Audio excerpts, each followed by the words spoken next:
Merci de nous écouter sur les réseaux synchronisés de Radio Mali. Il est 9 heures.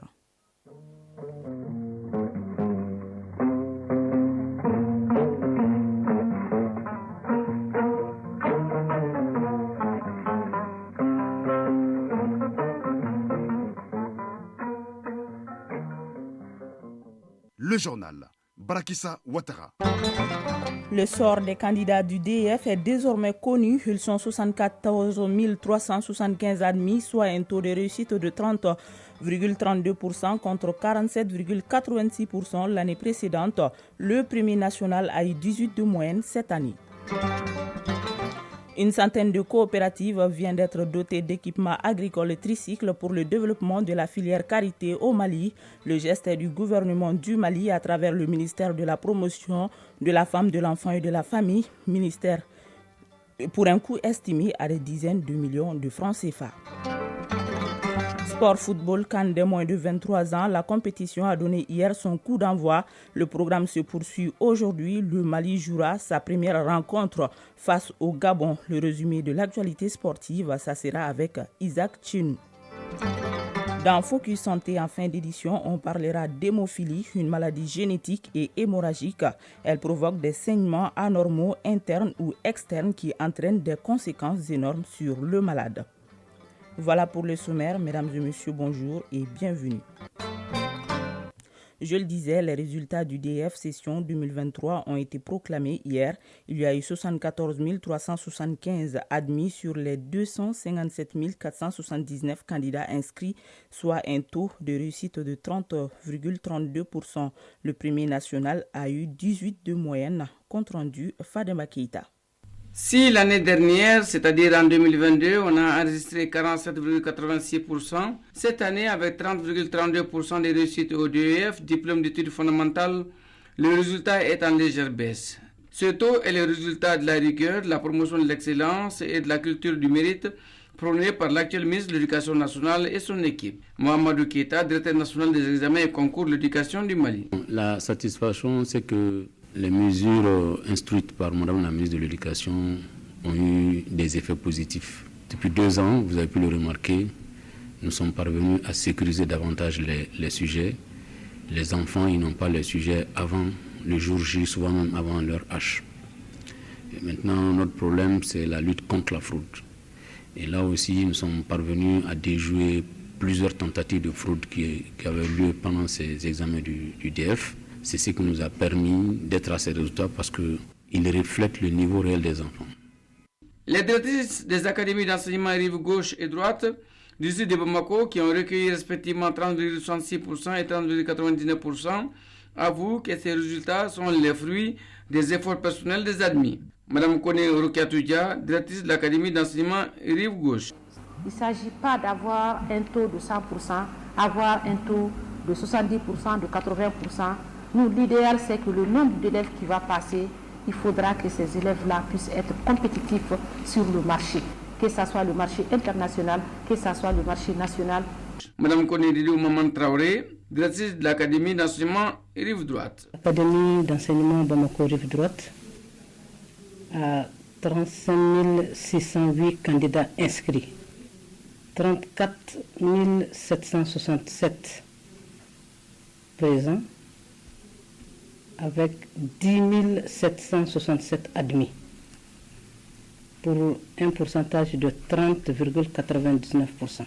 Dans les établissements et devant les résultats affichés, il y avait peu d'enthousiasme. Même à l'Institut du Sacré-Cœur, du Centre d'animation pédagogique de Bakodji Koronin de Bamako, où étudie Fadimatou Bouaré, première nationale avec 18 de moyenne, le sourire n'est pas aux lèvres de beaucoup de candidats.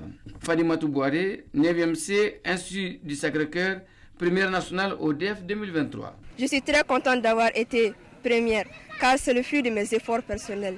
J'encourage mes camarades à persévérer dans les études. Je remercie mes très chers parents qui m'ont encouragé jusqu'au bout. Les travaux de l'atelier national de dissémination et d'orientation sur les outils de la matrice de suivi des déplacés DTM se sont tenus à Bamako, organisés par la Direction nationale du développement social en collaboration avec l'OIM. La rencontre a permis au ministre chargé des déplacés de remettre la carte biométrique à certains déplacés. Le compte rendu de Sokona Kamisoko. Depuis 2012, la crise sécuritaire occasionne le déplacement massif des populations à l'intérieur comme à l'extérieur du Mali. Dans le souci d'apporter une assistance à ces personnes déplacées, l'Organisation internationale pour la migration et le gouvernement ont lancé la matrice de suivi des déplacements. Pascal Renges, chef de mission OIM Mali. À travers la matrice de suivi des déplacements, l'OIM contribue à collecter, analyser et diffuser des informations sur la mobilité humaine, les vulnérabilités et les besoins des populations déplacées et mobiles, en vue d'aider les décideurs et les acteurs humanitaires à fournir une meilleure assistance aux personnes dans le besoin, où qu'elles se trouvent. Outre la production de données, différents rapports sont publiés de manière régulière. Mais ces outils sont-ils suffisamment connus? Sont-ils suffisamment exploités par les acteurs des politiques publiques et de la communauté humanitaire?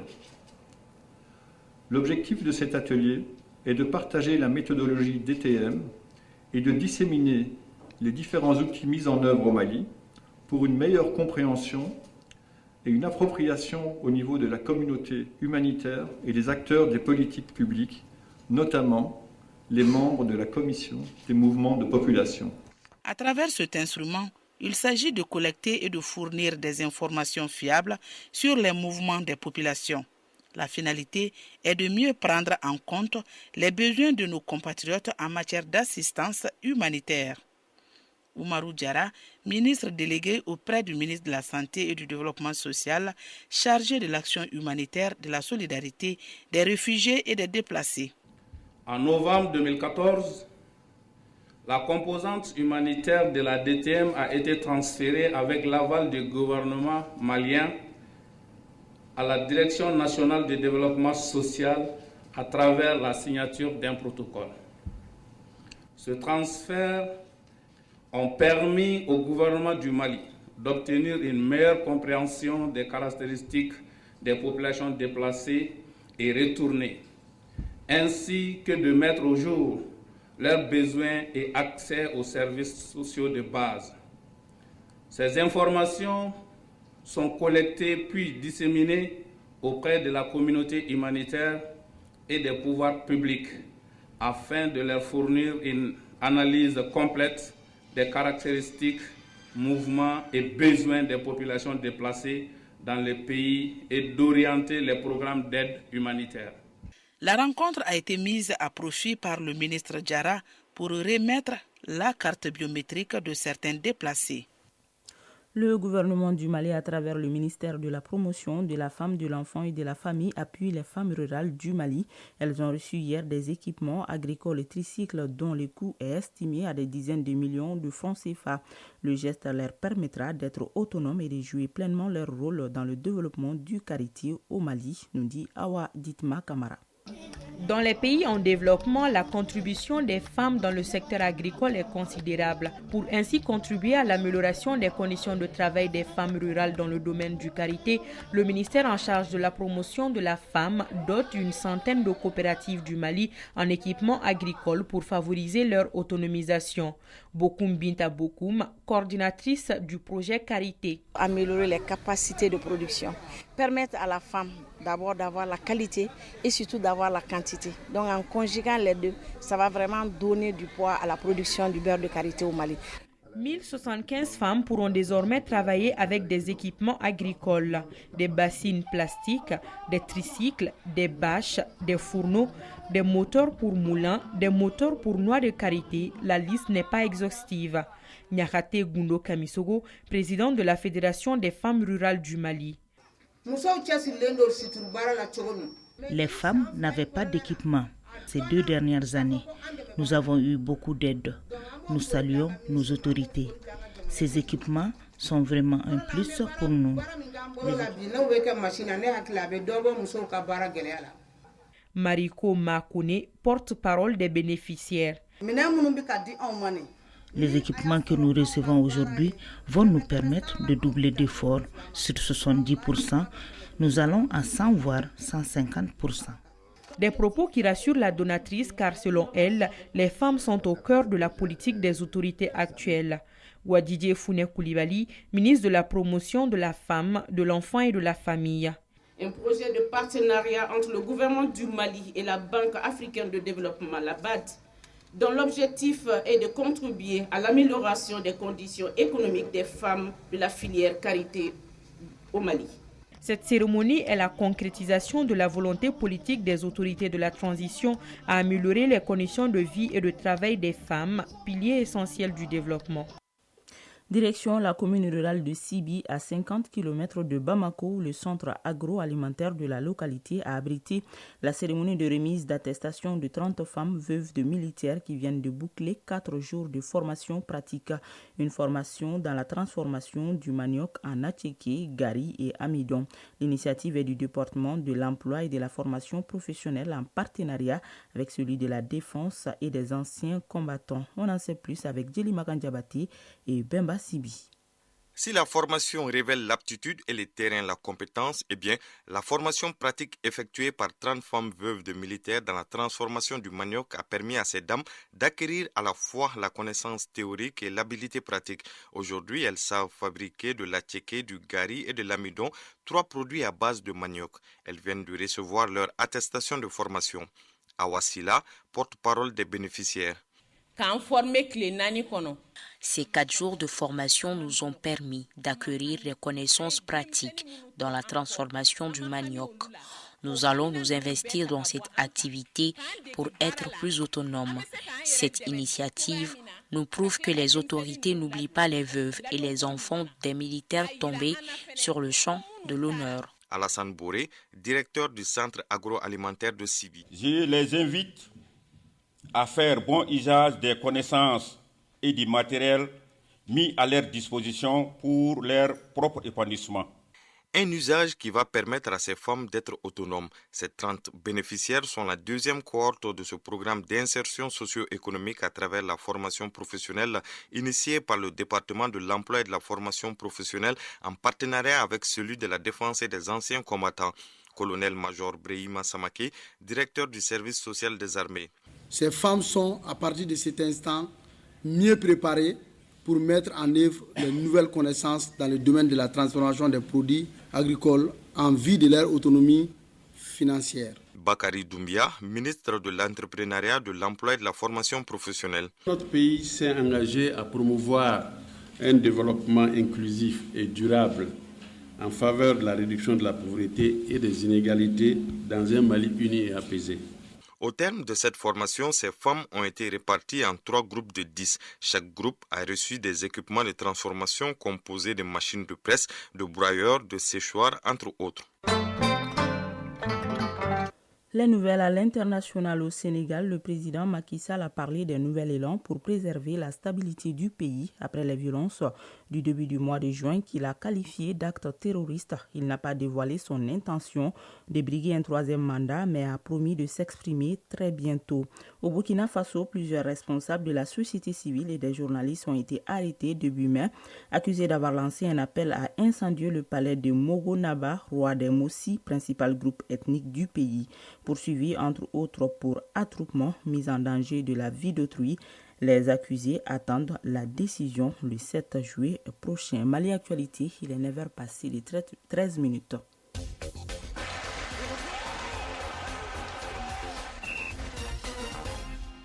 Sport basketball, la 9e journée du championnat national de première division de basket a été jouée hier. En football, championnat national de Ligue 1, la 27e journée de mars cet après-midi et prend fin demain. Quand des moins de 23 ans, la compétition a donné hier son coup d'envoi. Le programme se poursuit aujourd'hui. Le Mali jouera sa première rencontre face au Gabon. Le résumé de l'actualité sportive avec Isaac Chinou. Quand de moins de 23 ans, la compétition a donné hier son coup d'envoi. Le Maroc, au pays hôte, a reçu son entrée en matière. Le Maroc a réussi à renverser la Guinée-Conakry par le score de 2-1. L'équipe guinéenne menait à la mi-temps par 1-0. Le programme se poursuit aujourd'hui. Le Mali, qui évolue dans le groupe B avec l'Égypte, le Gabon et le Niger, jouera sa première rencontre face au Gabon. Les Aigles joueront à partir de 20h, temps universel, et au stade Ibn Battuta. Il s'agit d'abord pour les protégés de Areobata Diallo Conti de réussir leur entrée en matière pour mieux poursuivre la compétition. Les Aigles Espoirs ont les moyens de venir à bout de cette équipe gabonaise qui a longtemps douté de sa participation en raison de son différend avec le Cameroun qui avait formé une réserve à son encontre. La première rencontre de la poule B se jouera à 17h entre l'Égypte et le Niger. Le capitaine égyptien Ibrahim Abdel Ali Mohamed s'est dit déterminé à conserver le titre de la Coupe d'Afrique des Nations des moins de 23 ans, Maroc 2023. Le champion d'Afrique de la catégorie affrontera le Niger. En 2019, l'Égypte est devenue championne devant ses sporteurs locaux après une victoire 2-1 contre la Côte d'Ivoire après prolongation au stade international du Caire. Un peu plus tôt, il y aura la deuxième rencontre du groupe A. Le Ghana affrontera le Congo. Le Congo, amené par le sélectionneur Cyril Ndonga, voudra également réussir son entrée en liste et surprendre le Ghana après avoir déjà douché la Tunisie et l'Afrique du Sud lors des qualifications. Pour rappel, les 3 premières places du tournoi sont qualificatives pour les Jeux Olympiques de Paris 2024. Sur le plan national, le championnat national de Ligue 1 programme sa 27e journée cet après-midi et prendra fin lundi. Ici, à Bamako, l'AS Police va croiser le fer avec le Djoliba. Afrique Football Elite AFE sera face à l'USFAS. Au complexe sportif Karunga Keita, l'AS Black Star de Badarabougou va se mesurer à l'Union sportive du cercle de Kita. À Sotiba, sur le terrain du Samarin de Bamako, l'ASCO va défier Yélé Olympique, déjà relégué en division inférieure. Binga FC 11-14 Nyarla, c'est la dernière affiche de ce dimanche. La journée prendra fin avec 3 rencontres, à savoir Real El-Seba, COB Samarin de Bamako et à Barabouli, l'AS Bagradjan qui va tenter de dicter sa loi à l'Union sportive de Bougouni. Basketball, la 9e journée du championnat national de première division a été jouée en dame. Le derby de la capitale l'a tourné en faveur du Salman de Bamako qui s'est imposé 94-58 face au Djoliba. Juste après, le centre Salamatou Maïga de Caille en déplacement a été battu par l'AS Police 82-52. Entre-temps, dans la salle Abdallah Haïdara du 26 mars sur la Dame, Kalaman Sport a écrasé l'AS Commune 6 63-33 et l'AS a battu l'USFAS 64-47. Chez les hommes, le Salman de Bamako, après son premier revers de la saison devant l'AS de Bamako, a relevé la tête face à son rival, le Djoliba, en s'imposant 87-66 de la salle Salamatou Maïga. Au même moment, l'AS Mandé s'est incliné 60-64 devant un club de Kidal. L'AS Police a battu le Sigui de Caille 93-80. Eh bien, l'USFAS est venu à bout de l'AS Real 58-51. Focus Santé. Et oui, Focus Santé s'intéresse aujourd'hui à l'hémophilie, une maladie génétique et hémorragique parce que l'organisme ne parvient pas à coaguler correctement le sang, ce qui provoque des saignements anormaux internes ou externes qui entraînent des conséquences énormes sur le malade tels les hématomes, des gonflements et douleurs articulaires, des saignements inexpliqués entre autres. Même si cette maladie est incurable, un traitement peut aider le patient. On en sait plus sur cette pathologie dans Focus Santé. L'angoisse, la peur, le stress, voilà à quoi se résume le quotidien de Djeneba Koulibaly, mère d'un enfant hémophile. Une égratignure de l'enfant peut se transformer en quelques minutes en un bain de sang. Depuis son enfance, on remarquait des hématomes après un choc et lorsqu'il se blessait, le sang coulait à flot. C'est ainsi qu'on nous a fait savoir l'existence de la maladie et indiqué l'hôpital du Mali. À chaque fois qu'on vient, ils lui font des injections.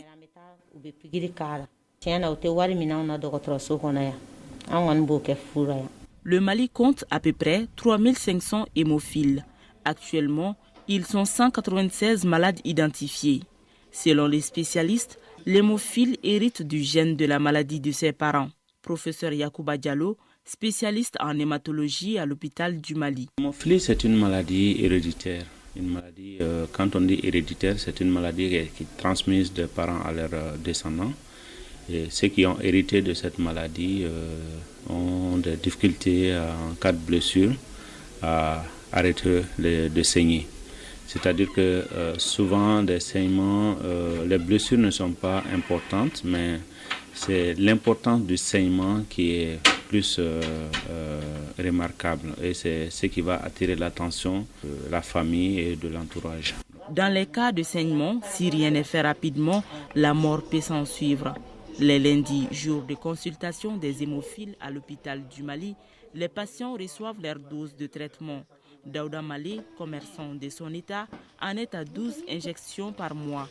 La forme sévère de la maladie a été diagnostiquée chez lui. Daouda Malé, hémophile. Je me rappelle lors de mes dentitions, il est arrivé une fois où j'ai eu l'anémie. Donc, j'ai été hospitalisé à l'hôpital du Pongé pendant 2 semaines. Donc, souvent, je m'aventurais à faire du vélo, à faire du football. Et quand je le faisais, j'avais souvent des hématomes, c'est-à-dire le gonflement au niveau des genoux. À l'époque, qui faisait tellement de douleurs que ce n'était pas possible. Et il y avait aussi l'absentisme à l'école, parce que quand les hémarthroses commencent, tu peux faire 2 semaines, 1 semaine sans aller à l'école. Le traitement de l'hémophilie consiste à administrer des injections qui sont un facteur de coagulation. Professeur Yacouba Diallo, spécialiste en hématologie à l'hôpital du Mali. C'est ce qui nous amène à parler un peu des traitements de la prophylaxie qui consiste à administrer des concentrés de facteurs de façon régulière pour maintenir le taux de facteurs à un certain niveau acceptable qui empêchera aux malades de saigner spontanément et surtout qui empêchera aussi aux malades, même s'ils sont blessés, de continuer à saigner à flot comme si ils étaient toujours sans facteur. Chez la femme, les saignements lors des premières menstruations exposent à un risque d'anémie. Professeur Yacouba Diallo. Chez la jeune fille, l'une des caractéristiques, c'est surtout des règles abondantes et très prolongées qui peuvent aller souvent à 1 semaine et même 2 semaines et voire même au-delà. Et souvent des jeunes filles qui ont commencé à avoir leurs règles, donc ce qu'on appelle les menstruations, et souvent elles peuvent être amenées chaque mois à être hospitalisées et à être transfusées. Et les femmes hémophiles en état de grossesse ne risquent rien si la prise en charge est bien faite. Elles peuvent accoucher par voie basse ou par césarienne.